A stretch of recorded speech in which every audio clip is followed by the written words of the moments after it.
بسم الله الرحمن الرحيم. السلام عليكم ورحمة الله وبركاته.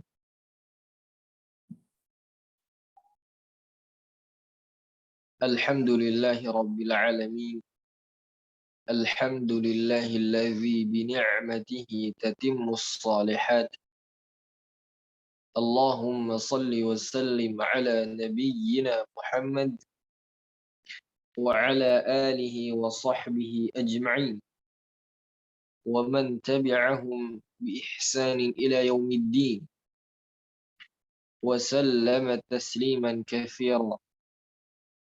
أما بعد، سبحانك لا علم لنا إلا ما علمتنا إنك أنت العليم الحكيم. اللهم إنا نسألك علما نافعا ورزقا طيبا وعملا متقبلا. اللهم أعنا على ذكرك وشكرك وحسن عبادتك. أصبحنا على فطرة الإسلام وعلى كلمة الإخلاص وعلى دين نبينا محمد صلى الله عليه وسلم ومن تبعهم بإحسان إلى يوم الدين وسلم تسليما كثيرا. أما بعد، para ikhwah, para ahlul Quran yang dirahmati Allah Subhanahu wa taala.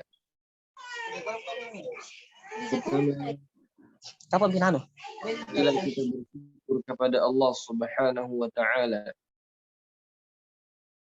atas segala nikmat dan karunia-Nya hingga Allah Subhanahu wa taala pertemukan kita kembali insyaallah di majelis ilmu,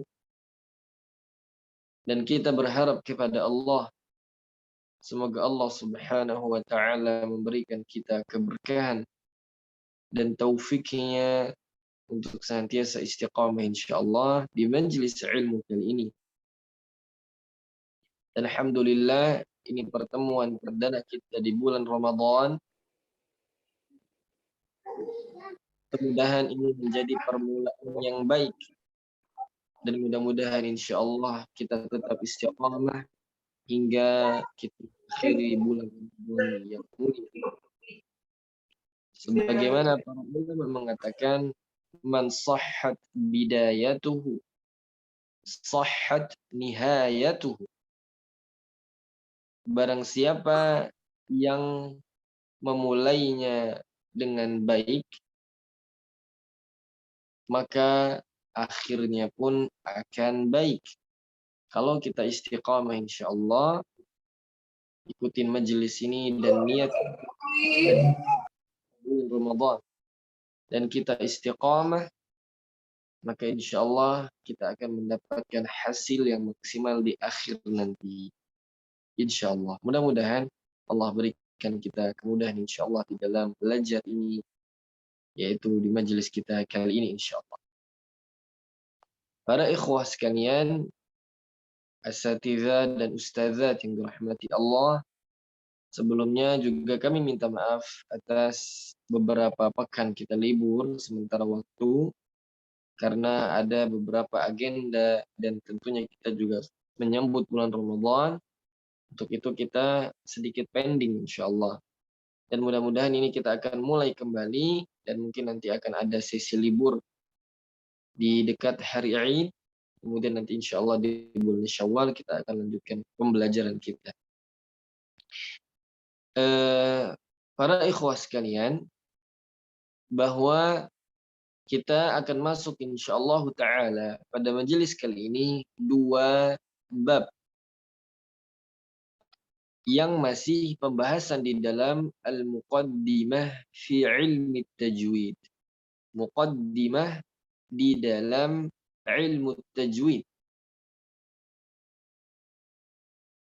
Nanti insyaallah akan kita share materinya ya. Jadi ana izin pakai laptop dulu. Nah, silakan yang ingin mencatat faedahnya itu lebih ahsan, tapi bagi yang tidak mencatat insyaallah kita ada rangkuman pembelajarannya insyaallah. Para ikhwah sekalian yang dirahmati Allah, kita akan masuk di antara muqaddimah ilmu tajwid, ya, yaitu maratibul qiraah. Maratibul qiraah. Apa itu maratibul qiraah? Maratibul qiraah adalah tingkatan-tingkatan di dalam membaca Al-Quran. Anda rasa kita sudah familiar dengan hal ini. Nah, maka pertanyaan sekali lagi, apa itu tingkatan di dalam membaca Al-Quran? Tingkatan di dalam membaca Al-Quranul Karim adalah suatu tempo ketika seseorang membaca Al-Quran.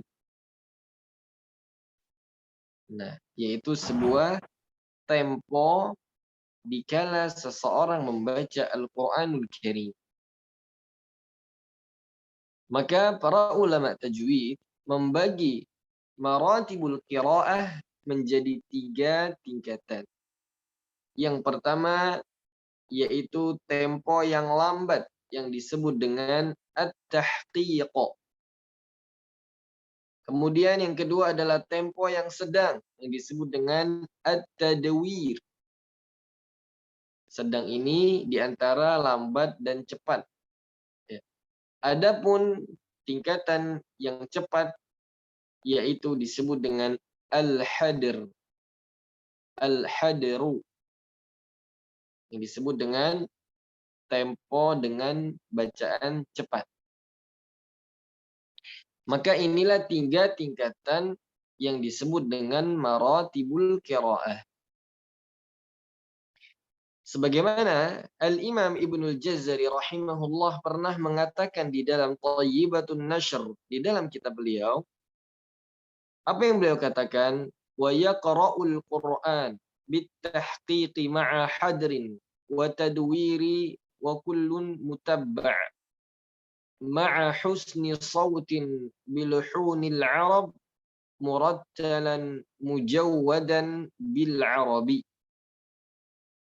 Al-Imam Ibnul Jazari mengatakan, ini kita sudah ma'ruf nama beliau, merupakan imamnya para imam Al-Quran di bidang tajwid dan qiraat. Beliau mengatakan, dan Al-Quran itu dibaca dengan tahqiq, dengan hadar dan tadwir.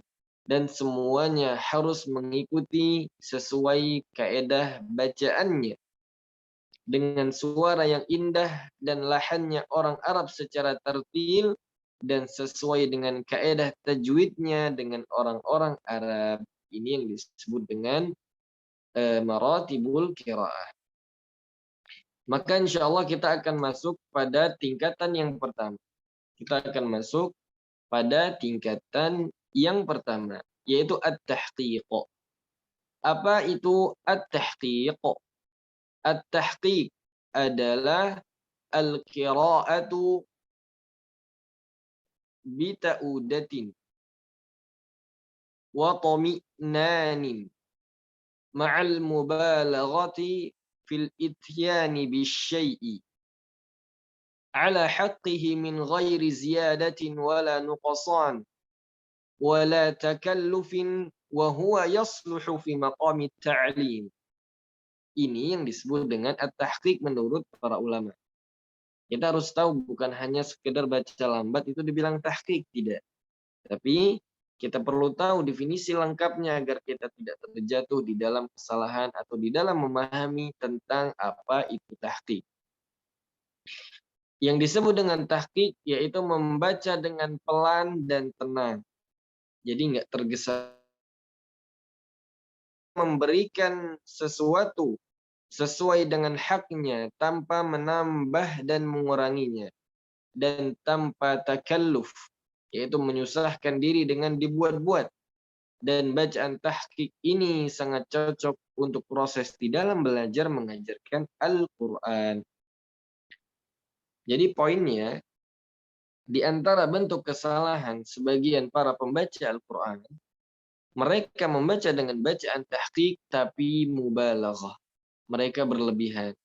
berlebihan pada kadar gunnah misalnya, atau berlebihan pada kadar mad misalnya, atau berlebihan pada beberapa poin di dalam hukum-hukum tajwid, atau misalnya berlebihan saat mereka melakukan Quran tersebut saking lambatnya akhirnya seenaknya dilantunkan. Nah, ini tidak boleh. Harus tetap memberikan ala haqqi, sesuai dengan haknya dan porsinya. Dan makom ini, tingkatan ini cocok untuk kegiatan belajar mengajarkan Quran secara khusus di dalam tahsin.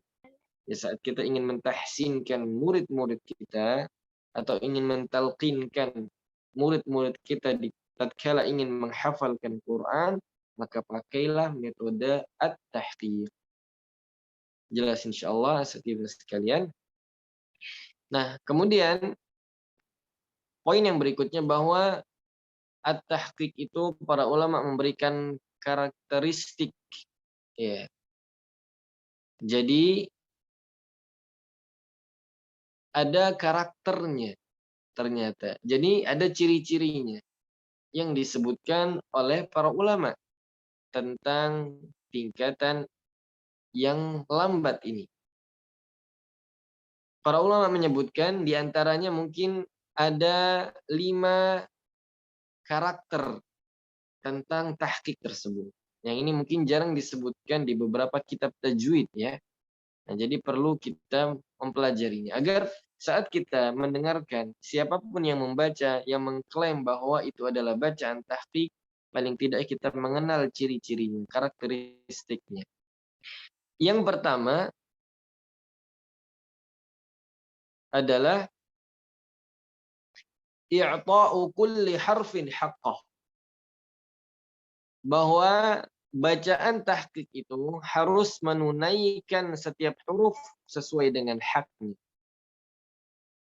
Yang pertama yang harus kita dengarkan karakteristiknya adalah bahwa bacaan tahqiq itu harus sesuai dengan kaedah tajwid, makhrajnya benar dulu nih. Sifatnya sempurna dulu. Nah, ini yang baru disebut dengan karakteristik bacaan tahqiq. Ya. Yang kedua, bahwa bacaan tahqiq itu adalah tafkikul hurufi. Menguraikan pengucapan huruf dengan baik dan benar sesuai dengan makhrajnya. Yang ketiga, tahqiqul hamzah. Membaca hamzah dengan jelas. Nah, terkadang ada bacaan tahqiq, tapi ada beberapa huruf yang lemah atau beberapa huruf yang kuat ternyata dilemahkan. Nah, jadi nggak jelas bacaannya.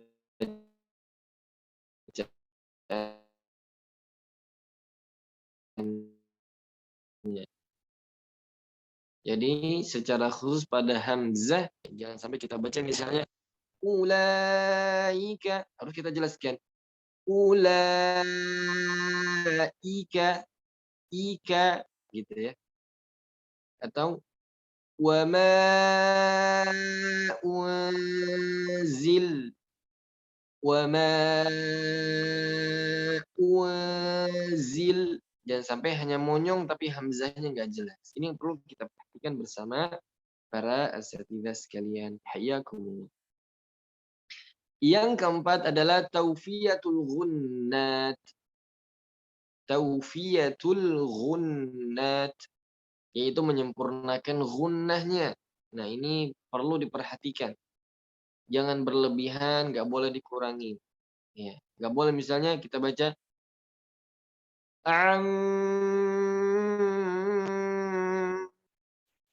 akhirnya kepanjangan. Atau misal terlalu cepat.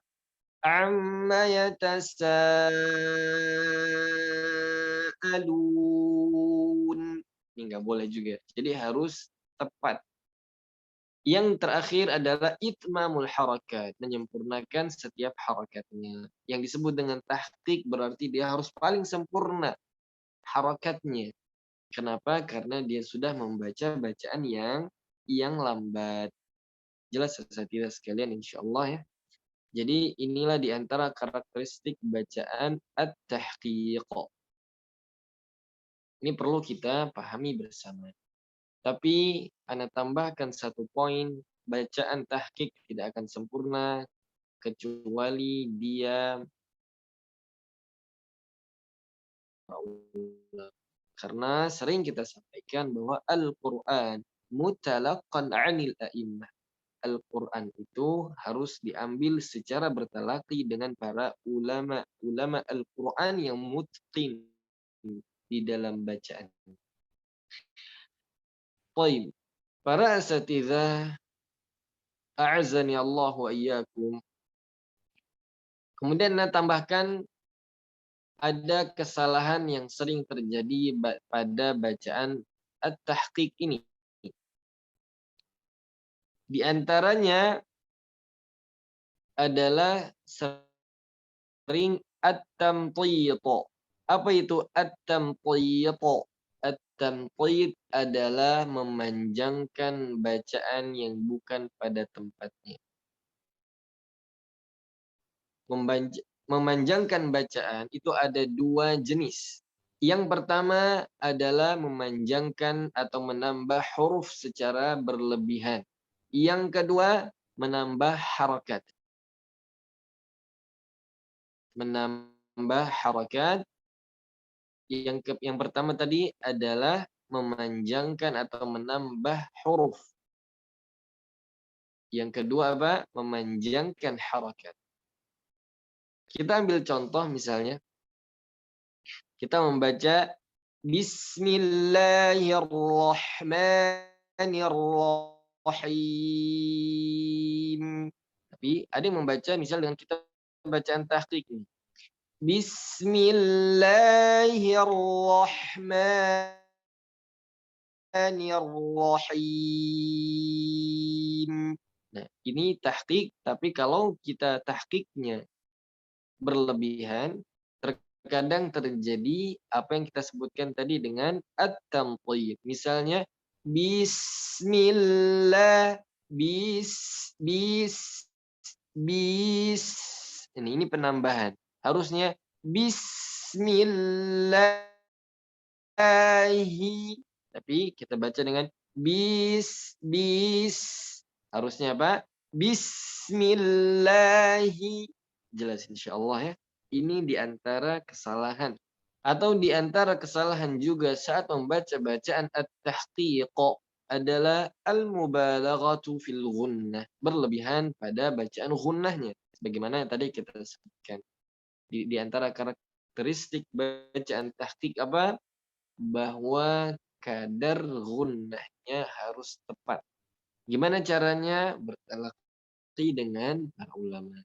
Jelas insyaallah ya, setidaknya sekalian. Hadanallahu wa iyyakum. Kemudian kita masuk pada tingkatan yang kedua, yaitu at-tadwir. Bacaan dengan tempo sedang. Maka apa itu at-tadwir? Para ulama mengatakan at-tadwir adalah qiraatul Qur'anil Karim bihalatin mutawassitatin bainal itmi'nani was-sur'ati ma'a mura'atil ahkam. Saya ulang sekali lagi, at-tadwir adalah qiraatul Qur'anil Karim بحالة متوسطة بين الإطمئنان والسرعة مع مراعاة الأحكام, yaitu membaca Al-Quran dengan bacaan atau keadaan pertengahan di antara yang tenang atau yang lambat dengan yang cepat. Ya, dengan memperhatikan hukum-hukum tajwidnya. Jadi bacaan at-tadwir kita ini yang sering kita aplikasikan saat kita tadarus Al-Quran, saat kita murajaah Al-Quran, saat kita menghafalkan Quran, atau terkadang sering dipakai pada imam-imam sholat. Ya. imam sholat yang jahar. Nah, itu semua adalah tempo yang yang tadwir, afwan, tempo yang tadwir, yaitu pertengahan. Nggak cepat, nggak lambat. Demikian. Nah, ini perlu kita latihan para ikhwah sekalian, para asatidzah dan ustadzat sekalian pada tempo-tempo ini. Sehingga kita bisa mengaplikasikan semuanya dalam segala keadaan. Kemudian yang berikutnya, tingkatan yang ketiga adalah al-hadru, yaitu al-hadru, tempo bacaan cepat. Apa itu al-hadr? Para ulama mengatakan al-hadr adalah al-isra'u fil qira'ati ma'al muhafazati ala qawa'id tajwid wa mura'atiha bidiqqah. Ana ulang sekali lagi, al-hadr adalah al-isra'u fil qira'ati ma'al muhafazati ala qawa'id tajwid wa mura'atiha bidiqqah, yaitu membaca Al-Qur'an dengan cepat dengan tetap menjaga kaedah-kaedah tajwid dan memperhatikan secara detail dan teliti pada hukum-hukum tajwid. Jadi kalau ditanya, boleh nggak kita baca dengan bacaan cepat? Tentunya boleh. Tapi sekali lagi yang perlu diperhatikan adalah 2 poin. Yang yaitu memperhatikan qawaid tajwid, kaedah tajwid, dan memperhatikan secara detail. Ini bacaan al-hadr. Dan al-hadr ini sebenarnya jarang dipakai untuk para pemula. Tapi al-hadr banyak dipakai para penghafal Al-Quran. Mereka muraja' Al-Quran. Jadi biasanya kalau kita pakai hadr, hitungannya itu 1 juz kurang lebih 20 sampai 25 menit. Berarti kurang lebih dalam 1 jam 3 juz. Kalau 30 juz berarti kurang lebih 10 jam. Ya, kurang lebih 10 jam. Untuk membaca 30 juz Al-Quran. Dengan bacaan apa? Yang hadr. Nah, tapi kita melihat seringkali bacaan hadr ini banyak disalahgunakan. Kenapa? Karena banyak dari kita hanya menjelaskan ujung ayatnya saja. Padahal yang harus dijelaskan dari awal sampai akhir. Karena misalnya kita baca saking cepatnya, ya sebagian dari kita hanya ujungnya saja yang terdengar. Alhamdulillahirabbil alamin, Ar-Rahmanir Rahim, Maliki Yaumiddin, dan seterusnya. Ini nggak boleh. Harus jelas. Dan insya Allah latihannya nanti pada halaqah tahsin. Nah, di antara kesalahan yang sering terjadi pada tingkatan al-hadr ini, yang pertama adalah ad-damj, ad-damj atau ad-damju. Apa itu ad-damju? Yaitu memasukkan huruf yang satu ke huruf yang lainnya. Jadi kayak nabrak atau nimpa-nimpa tuh hurufnya, saking cepatnya. Ini nggak boleh. Atau di antara kesalahan yang lain disebutkan oleh para ulama bahwa yaitu batru harfil maddi. Batru harfil maddi, memotong huruf mad. Harusnya kadarnya 2 jadi 1. Harusnya 4 jadi kayak 3. Harusnya 6 jadi kayak 5. Ini nggak boleh. Ya. Kemudian yang berikutnya di antara kesalahan bacaan hadr adalah zahabu sautil ghunnah. Menghilangkan suara ghunnah tanpa sebab. Ini nggak boleh. Yang terakhir adalah ikhtilasul harakat, yaitu mengurangi harakat. Ini nggak boleh juga. Jadi yang harusnya kasrahnya maliki, karena dia membaca dengan bacaan hadr menjadi maliki, niki, harusnya liki, bukan niki. Maliki yaumiddin, harusnya maliki yaumiddin. Nah, ini di antara kesalahan dalam membaca bacaan hadr. jelas insyaallah para ikhwan sekalian yang dirahmati Allah. Kemudian sebagian dari kita mungkin pernah belajar ada tingkatan yang berikutnya adalah at-tartil. Sebagaimana Allah firmankan di surah Al-Muzammil, "Au zid 'alaihi wa rattilil Qur'ana tartila." Nah, maka apa pada tingkatan mana tartil ini? Ya.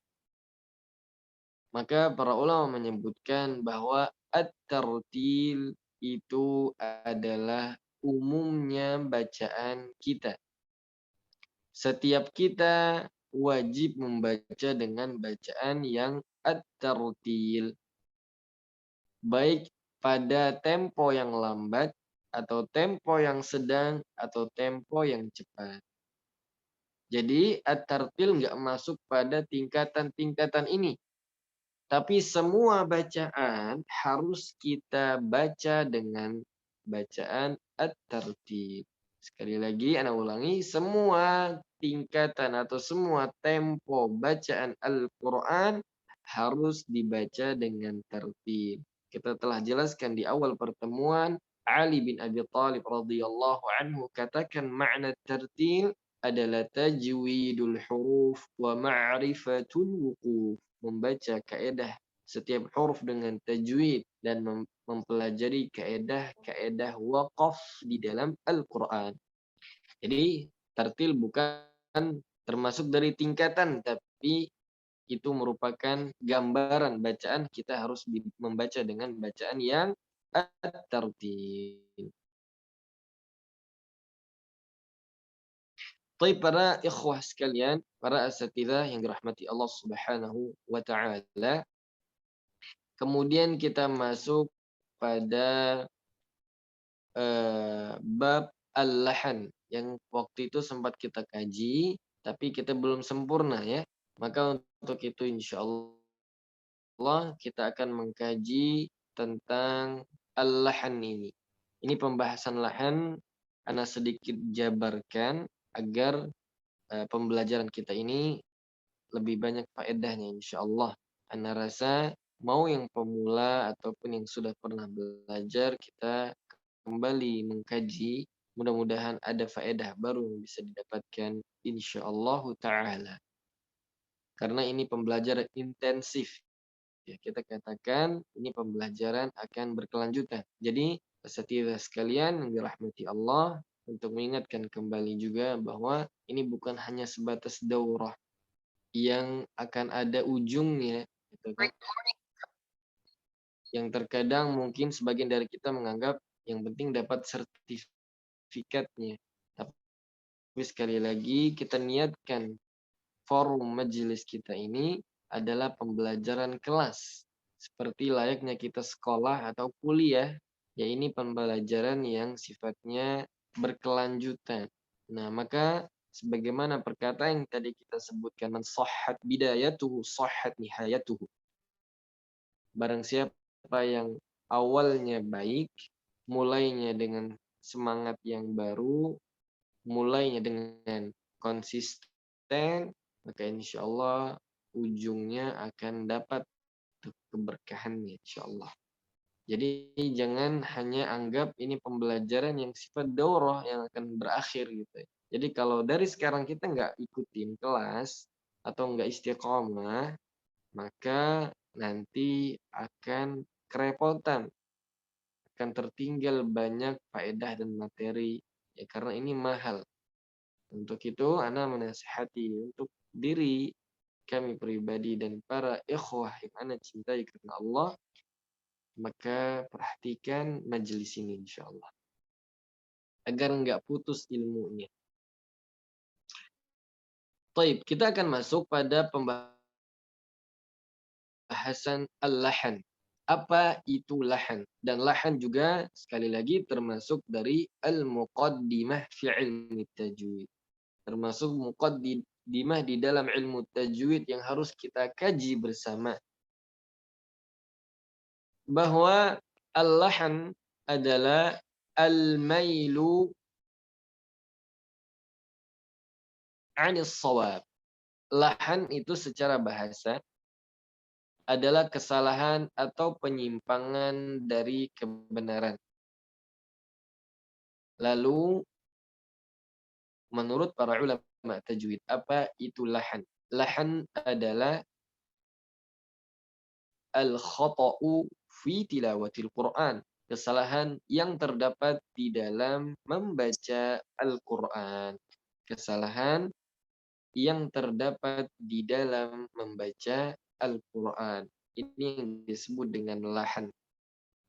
Jadi setiap kali kita salah di dalam baca Quran, maka itulah lahan. Ya. Itu untuk istilah tajwidnya. Nah, tapi karena kita biasa pakai bahasa Indonesia, ya maka biasanya kita langsung bilang, ini salah, ini benar. Nggak ada bahasa yang lain. Maka mudah-mudahan dengan kita mempelajari lahan ini, dan kita sudah tahu definisi ini, harapannya bisa kita aplikasikan. Kita warnai majelis ta'lim kita, kegiatan belajar tajwid kita, dengan kita melestarikan istilah-istilah para ulama. Insya Allah ya. Jadi udah nggak ada namanya pakai bahasa Indonesia ya kalau bisa. Kalau bisa kita katakan ini lahan. Namanya lahan. Apa itu lahan? Al-khata'u fi tilawatil Quran. Kesalahan yang terjadi di dalam membaca Al-Quran. Para asatidzah sekalian, ya, para ulama tajwid begitu memperhatikan dan begitu perhatiannya terhadap al-lahan ini. Kenapa? Karena ketika seseorang tidak memperhatikan pada bab lahan, sehingga dia akan dapat merusak makna, akan merusak tata bacaan Al-Quran secara tidak sadar. Ini bahaya. Karena akan merusak makna. Ini yang paling bahaya. Atau merubah Al-Quran itu. Misalnya kita baca pada surah Al-Fatihah, Alhamdulillahi Rabbil Alamin. Alhamdulillahi Rabbil Alamin. Misalnya Al-Alamin, kita jadikan Al-Alamin. Al-Alam. Al-Alamin. Alam itu adalah sakit. Al-Alamin adalah orang-orang yang sakit. Nah ini akan merubah makna yang sangat jauh sekali. Maka perlu kita sadar bersama para ikhwah sekalian. Ini perlu kita pelajari bersama. Di antaranya para ulama menyebutkan, yaitu perkataan Al-Imam Abi Muzahim Al-Khaqani, yaitu orang yang pertama kali mengarang ilmu tajwid. Apa yang beliau katakan? Fa'awwalu ilmi dzikri fa'awwalu ilmu dzikri itqanu hifdhihi wa ma'rifatu bil lahni min fika idh yajri. Maka ilmu zikir atau Al-Quran yang pertama adalah menyempurnakan hafalannya. Wa ma'rifatu bil lahni min fika idh yajri, dan mengenal lahan dari mulutmu ketika ia mengeluarkan atau mengalirkan setiap huruf. Kata beliau, fakun 'arifan bil lahni kaima tuziluhu wa ma lilladzi la ya'rifu al-lahna min 'udhri. Jadilah orang yang mengenal tentang lahan ini agar dia dapat hilang atau dapat kita bersihkan dari mulut kita. Dan yang tidak mengetahui tentang lahan tidak ada uzur baginya. Begitu juga di antaranya adalah Al-Imam As-Samnudi. Beliau mengatakan wajibun syar'an tajannubul jali wa wajibun sina'atan tarkul khafi. Wajib hukumnya seorang meninggalkan kesalahan-kesalahan yang jali. Jadi secara syar'i wajib hukumnya. Nanti kita akan bisa bedakan kapan itu jali, kapan itu khafi. Ya, nanti kita bisa bedakan setelah kita mempelajari insyaallah. Kemudian beliau katakan juga wajibun sina'atan tarakul khafi, dan wajib secara sina'i maksudnya fardun kifayah untuk meninggalkan kesalahan-kesalahan yang samar atau yang khafi. Karena yang khafi tidak semua mengetahuinya kecuali mereka yang mutqin di dalam membaca Al-Quran. Baik, ana rasa kita keluar dulu sebentar para ikhwas sekalian. Insyaallah kita akan masuk kembali ke majelis ilmu. Hadanallah wa iyyakum. Allahumma shalli wa sallim ala nabiyyina